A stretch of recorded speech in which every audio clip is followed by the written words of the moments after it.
Zborci, dneska ideme na východ na Plačlivo s borcami, takto skupinovka. Teraz sme boli na Rosuci, z toho bolo tiež videjko, že vraj tu najväčší výskyt medveďov, lebo by tí žebráci hibernovali, no.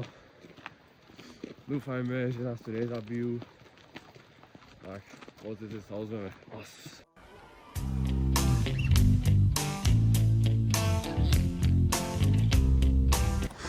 Ľudia, pripravili sme vám tu takúto kuriozitku, storočná lávina, môžete si prečítať, keby náhodou chcete, ale isto nechcete. Sme.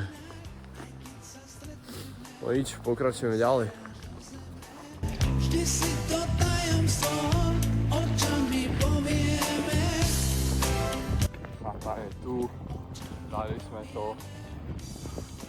Mačko, nasadené. Sa tu slúži na to svet. Za chvíľu na vrchole.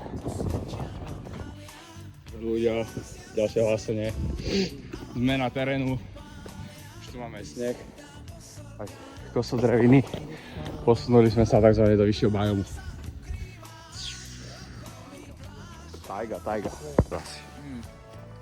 Vyčilovali sme sa s borcami. Mati je dosratý. Nie. Povedz, že si dosratý. Normálne také oddelenia. Hej, také Dole a dvakrát po sebe. No dosratý je. Ale by sa tu ten jelen trepal. Hej, no čak toto. Sa brodíme jak retardi. Ale zatiaľ dobrý trip.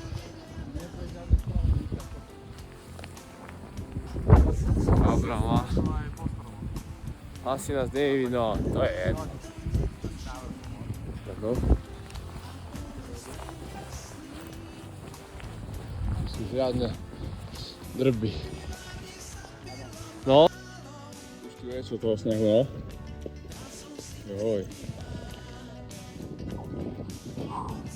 Rýchla čokoládka na energiu. A válime.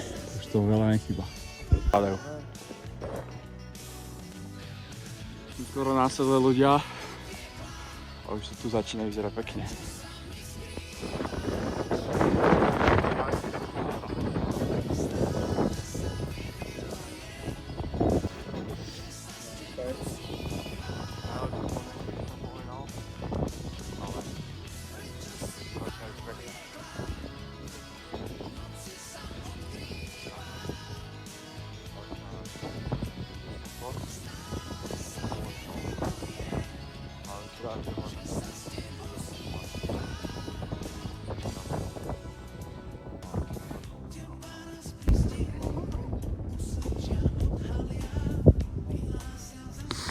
Nádherne, ale toto už začína náš film celoranný.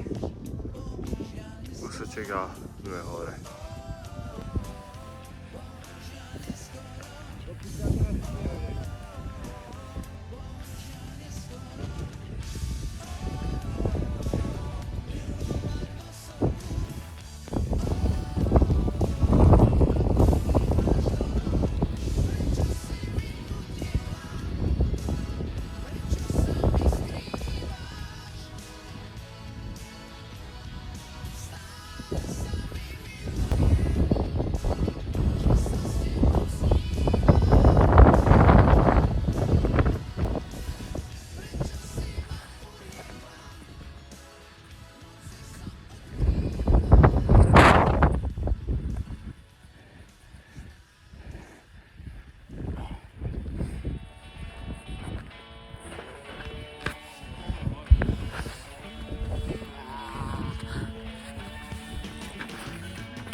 Je tam chata.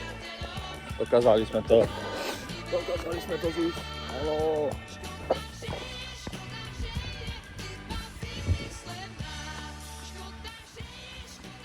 Skoro sme umreli. Tak toto bol najväčší extrém na celom svete. Normálne mi, že roztrhalo mačky. Ale by nebolo málo, tak keď sme šli dole, tak sa mi chytili o seba. Takú papulu som hodil, že to ste ešte nevideli. Ale keď sme šli dole z kopca, vetriska, že to by ani Lucy neprežila. Jo, čo už no.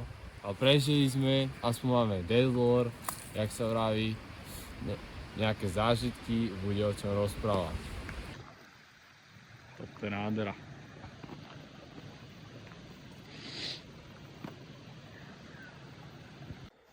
Čus borci, akurát striham videjko a všimol som si, že som neurobil žiadny záver vlastne toho videa. No a chcel by som zhodnotiť túto túru ako úspešnú, samozrejme. Ale stali sa nám také veci proste, no prvú časť, akože tam, no pohodička, tam jediné s čím sme mali problém boli sem tam vetry a vlastne, že sa mi na tom sedle, niekde pod ním sa mi roztrhala mačka, práva, takže mi vlastne nedržala.